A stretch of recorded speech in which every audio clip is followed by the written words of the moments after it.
Good afternoon, students. Welcome to online classes of District Kanpur Public School, Class 6, History, Lesson 8.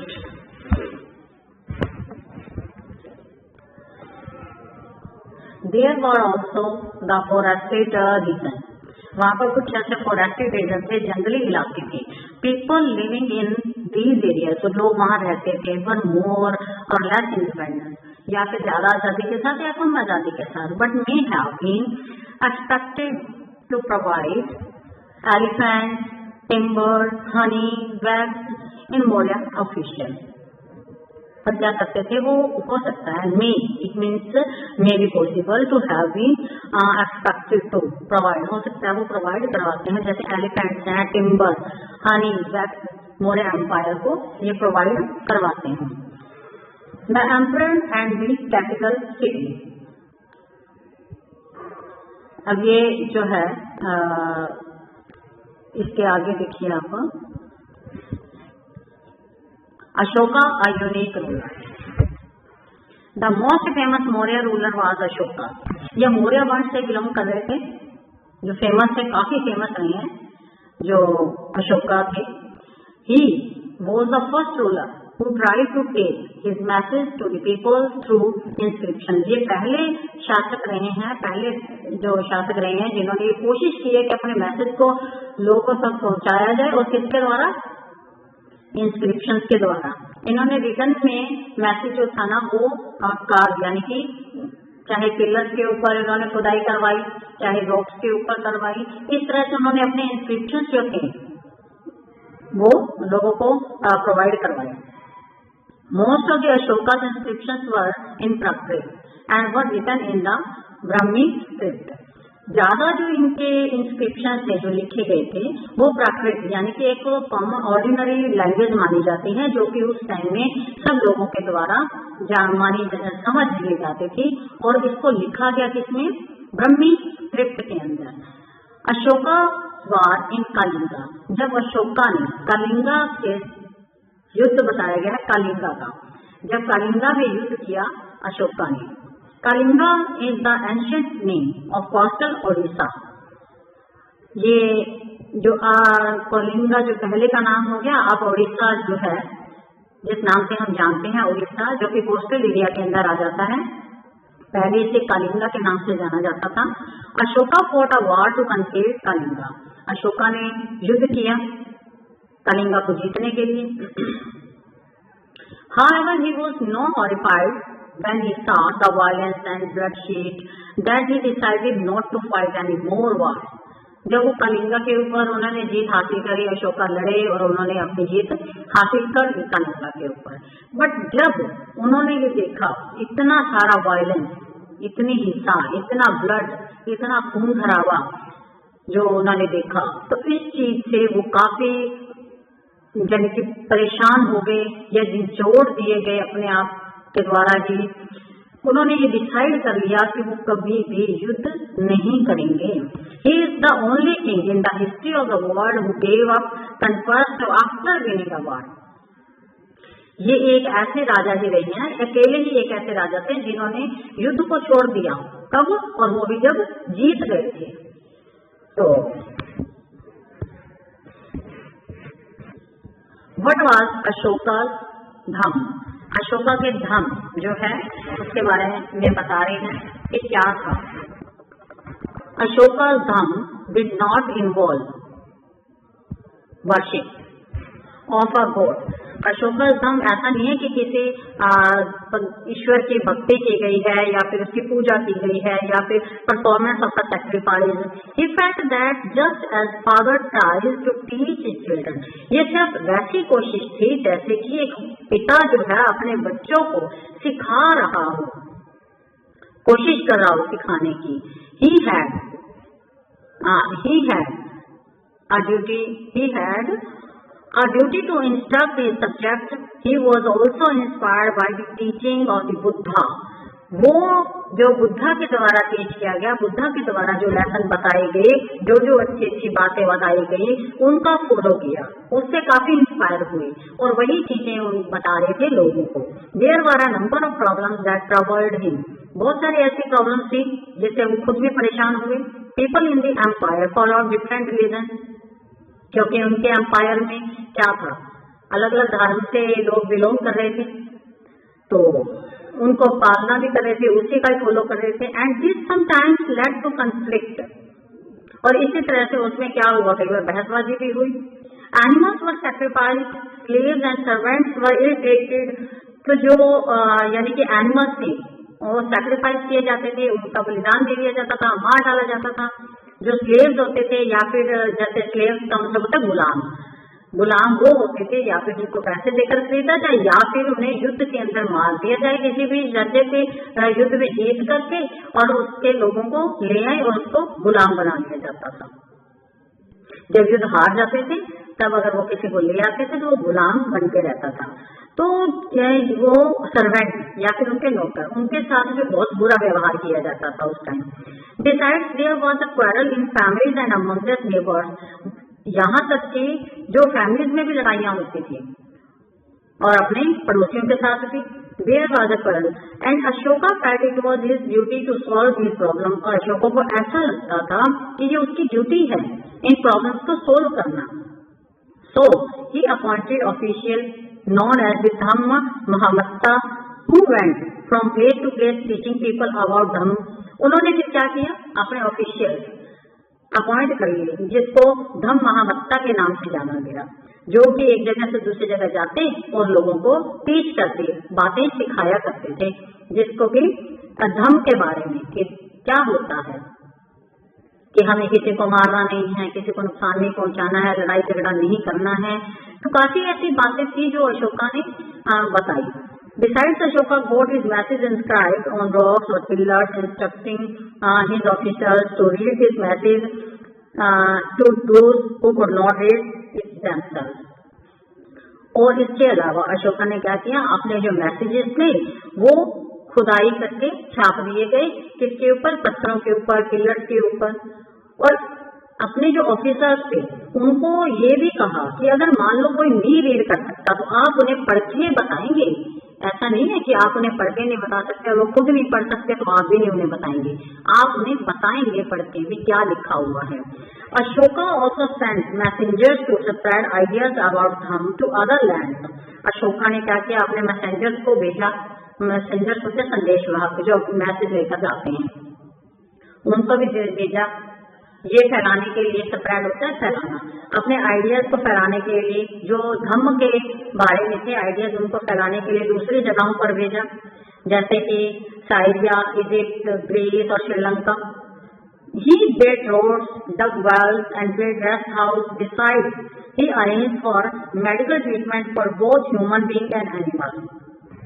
उन्होंने सड़कें बनवाई और घर बनवाए, जैसे रेस्ट हाउस होते हैं वो बनवाए, और इसके अलावा उन्होंने मेडिकल ट्रीटमेंट का भी अरेंजमेंट किया, चाहे एनिमल्स हो चाहे ह्यूमंस हो, इन सब के लिए ये सारा कुछ भी उन्होंने किया।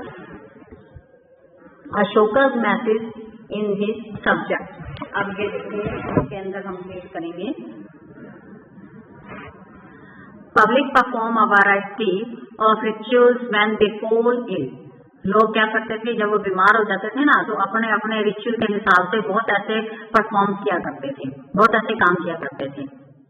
When their children get married, when children are born, और when they go on journey, यानी उनके रीति रिवाज होते हैं, कई लोग आज भी करते हैं। जब मैरिज हो गई या फिर बच्चे का जन्म हुआ या फिर कभी यात्रा पर जा रही है तो उनके रिचुअल होते हैं जो पूरा करते हैं। These rituals are not useful. ये रिचुअल्स जो हैं वो यूजफुल नहीं होते हैं। If instead people observe the other practices, this would be more fruitful. What are these other practices? अब इसके अलावा उन्होंने कहा कि इसके अलावा अगर आप दूसरे प्रैक्टिसेस करते हैं तो वो ज्यादा फायदेमंद है। तो अब ये बताया कि दूसरी प्रैक्टिसेस होती क्या हैं। These are being gentle with slaves and servants, respecting one another. हाँ, उन्होंने ये कहा कि ये जो आपके स्लेव्स या फिर जो गुलाम है, नौकर है, उनके साथ आप बड़ा अच्छा बिहेव करें, रिस्पेक्ट करें अपने से बड़ों की। Treating all creature with compensation, यानी कि आप जो बाकी और जितने भी क्रिएचर्स हैं, जितने भी जीव हैं, उनके साथ भी आप दया भाव से रहें। गिविंग गिफ्ट टू ब्राह्मण एंड मोंक्स, आप ब्राह्मण हैं या मोंक हैं, उनको आप गिफ्ट दें। It is both wrong to praise one's own religion और क्रिटिसाइज अदर्स, ये गलत है कि आप अपने धर्म की तो तारीफ करें और दूसरे के धर्म को आप नीचा दिखाएं या फिर उसको आप गलत साबित कर दें। Each one should respect the others religion, हर एक को चाहिए कि वो एक दूसरे के धर्म को रिस्पेक्ट करें। If one praise one on religion while criticizing another, one is actually doing greater harm to one's own religion. अगर मान लो एक पर्सन जो अपने ही धर्म की तो तारीफ कर रहा है और दूसरे धर्म को क्रिटिसाइज कर रहा है, तो इसका मतलब वास्तव में वो अपने ही धर्म को बहुत बड़ा झटका दे रहा है या ठेस पहुंचा रहा है, नुकसान पहुंचा रहा है। इसका मतलब क्या हमारे धर्मों में ये लिखा हुआ है कि हम दूसरे के धर्मों को कम समझें? नहीं ना। तो therefore one should try to understand the main ideas to another religion and respect it. इसका मतलब कि हमें चाहिए मेन आइडियाज जो आप दूसरे धर्मों के जितने भी आइडियाज हैं उनके रिस्पेक्ट करें। वो भी तो एक ही बात कहते हैं, किसी भी धर्म के अंदर ये नहीं कहा जाता कि आप एनिमल्स को परेशान करो, उनको मारो, या किसी इंसान को आप मारो पीटो उसको परेशान करो, कभी भी नहीं कहा जाता। Therefore one should try to understand the main ideas. अगर Pandit Jawaharlal Nehru, the first Prime Minister of India, wrote his edicts instructions, यानी कि still speak to us in a language we can understand and we can still learn much from them. Pandit Jawaharlal Nehru जो हमारे prime minister रहे हैं India के first से, उन्होंने लिखा है, इंस्ट्रक्शंस दी हैं कि जब भी बोलो ऐसी भाषा में बोलो कि सब समझ सकते हैं, हम समझ सकते हैं और हम उससे सीख भी सकते हैं। Identify the part of the Ashoka's message that you think and live in beauty.